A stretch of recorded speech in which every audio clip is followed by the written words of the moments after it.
Welcome to the Positive Ideas Network, where positivity is rooted in reality and blossoms with change. Today, we will be hearing from Sarah Schmidt, a restorative practices facilitator, on how positive relationships transform discipline for success in U.S. schools. A warm welcome to you, Sarah. We know you've been working on this piece for a couple of years, so we're very excited to have you today. Hello, thank you, Sarah. I'm absolutely thrilled to be here today to share some information about positive relationships transforming discipline in U.S. schools. Something we know about currently is there are exclusionary discipline policies in place that include many discipline practices like suspension, expulsion, and in smaller cases, sending students out of the classroom or sending students to lunch detention. And those kind of things tend to isolate students from their peers.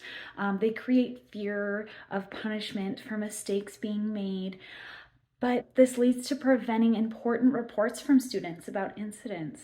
And that rolls into not being able to address the reasons for harm being done or for behaviors, which ends up causing some repeat offenses. So these are things that we really want to change moving forward. And we've got some great ways to do that in the field of restorative practices and in building positive relationships that we'll discuss. So we'll be discussing how to build positive relationships between students and staff on school campuses, between staff members themselves on campuses, but also how to make sure that we maintain our growth and maintain our practices by providing training and learning experiences for the students as well. If you take a look at this graphic, you'll see that positive relationships between students and staff can be built with clear communication.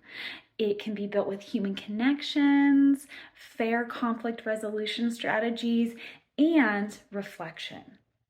So clear and open communication is something we can get through using restorative conversations. This is getting to know our students. It's making sure they understand we're here to help them and we're here to meet their needs. We're not just here to get them in trouble or to teach them academic content. We're here because we care. And that leads into that human connection piece. Human connection can really be built between students and staff using restorative circles. This is a great tool in classrooms, and you can have a great experience asking students questions for discussion, finding out what they like, what they don't like, many different things. It doesn't have to be academic content, but it can be academic as well. Circles are pretty versatile in that way. Fair conflict resolution can be done through restorative conferencing. This is where students are able to talk about what happened in an incident. They talk about how it affected every person involved, and they're able to together figure out how to move forward and make sure this doesn't happen again. And of course, we want to make sure students are reflecting. So that reflection piece can be done through using what's called the social discipline window. This is a great tool to use to figure out if students are actually working with each other. With all these strategies in place, students and staff will have more empathy, more self-awareness, better focus, but also stronger bonds that create greater trust between staff members and students. And what's great about all of these things that are being achieved is that they influence that school climate you have overall. And that school climate has a big influence on the mental health of staff members and of students. It also helps with academic achievement. When students feel comfortable in the classroom and they feel safe, they feel ready to learn. All of these things are beneficial for our staff and students, but staff also need some support. So we need to make sure we're building positive relationships between staff members as well. So please take a look at this graphic, and it'll show you similar pointers that we saw with relationships between students and staff members. But in this case, there are some key differences. So if we are using transparent decision-making with staff members. This means using a fair process, giving staff an opportunity to say their ideas instead of being told what's going to happen without any input. Even if staff input isn't a huge influence on the decision being made, staff still want to hear other people's ideas and they want to feel validated. So that's going to be important for the leadership in school campuses.